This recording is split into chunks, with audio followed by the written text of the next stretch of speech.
help you resolve this? Well, that's part of the at that time. Now, I'm not saying I think they have more resources now for counseling in certain situations, but it's what Sabrina read today about. It was during that time that I became depressed. You know, when I was ready to break up with her, when I knew I couldn't stay, and there was really no place to turn to.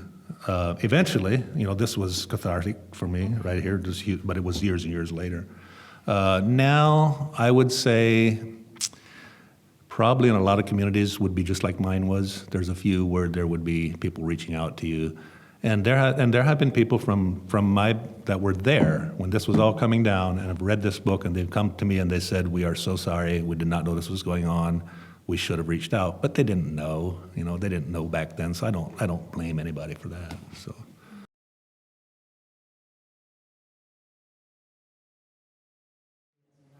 Yeah, that's extremely good question, and I was actually out of my notes. I just didn't get to it. He's still writing. He's 93.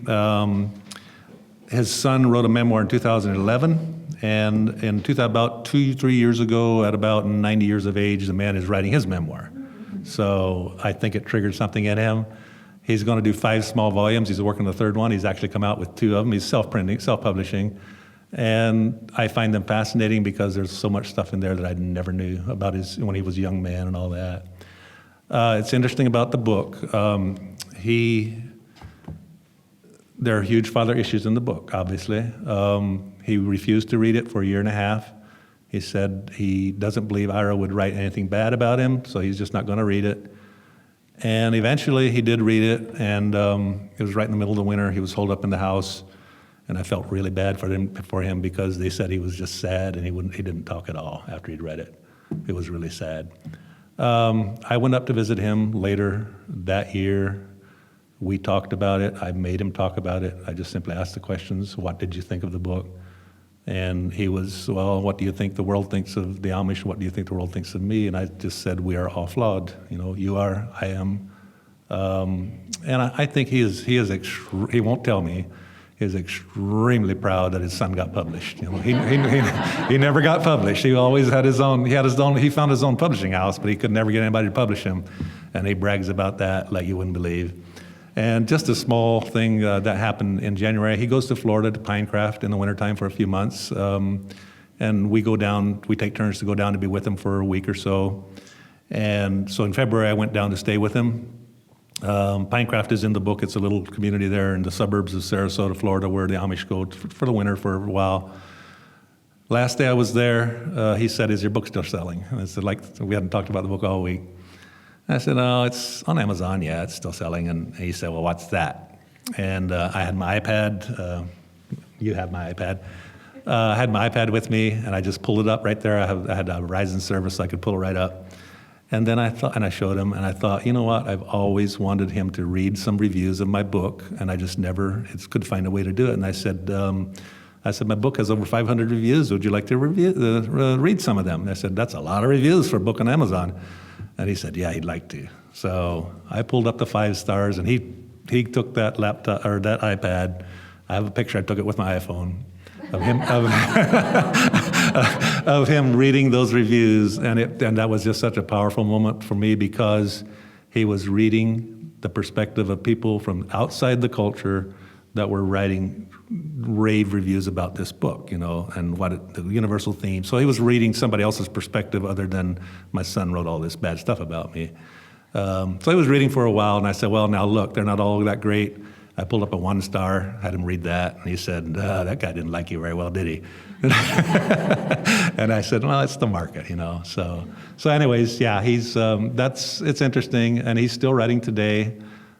He's 93. You're not quite as sharp as you were, but he's still writing, and I think that's why he's still writing is because that's why he's writing at 93 because he's always written, you know.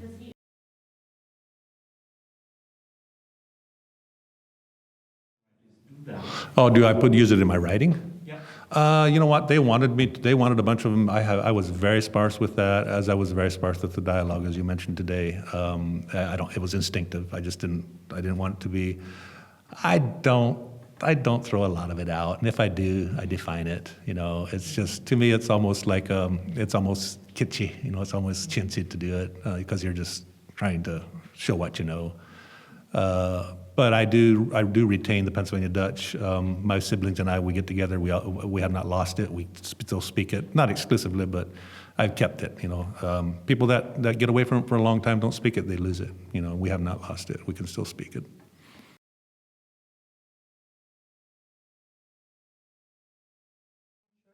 Oh yeah. I'm a Reformed Presbyterian. I definitely. You do not. I'm when it comes up. I don't throw it out, but you do not have to leave your faith just because you leave your culture. So I'm very much a Christian. I whack around out there, make all kinds of mistakes, but I still believe.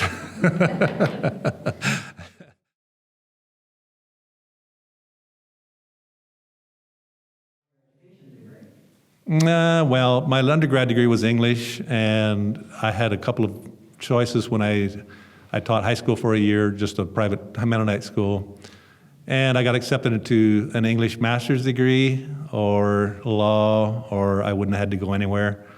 And I went to law school basically to prove that I could do it. 80 grand down the drain, just like that.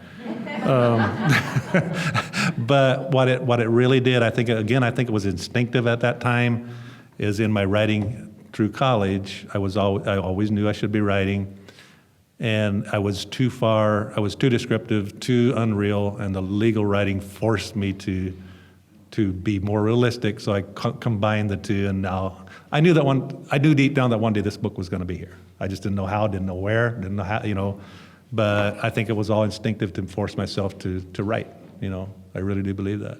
And I still retain the degree. I'm not saying I'll never go back, I doubt it, but I still have it.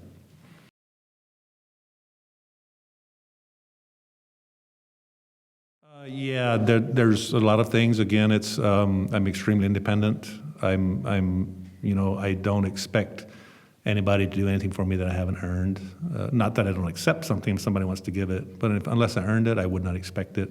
The work culture that the Amish have, the Western world has almost lost the work ethic, and it's retained, I think, in Lexington County more than any other place. It's concentrated there more than any other place in the world. That's a bold statement, but I think it's true. The Amish and the Mennonites, their work ethic is just almost unparalleled. They know nothing but to get up and work. And when I was 3 years old, my mom took me up the top of the stairs in the house and gave me a goose wing, it's a duster, and said, every day you climb up here and you dust these steps down, you back down another step. I was 3. That was my first chore. And I did it. You expect you just learn to work, and I have certainly retained respect for that. I'm a little lazy, but I know the value of that. So, yeah.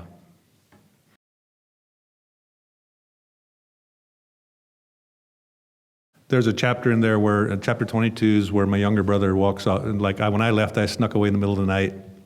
He left when he was 17. And I don't know what made him do it. Maybe it was the trauma that he saw that I put my parents through.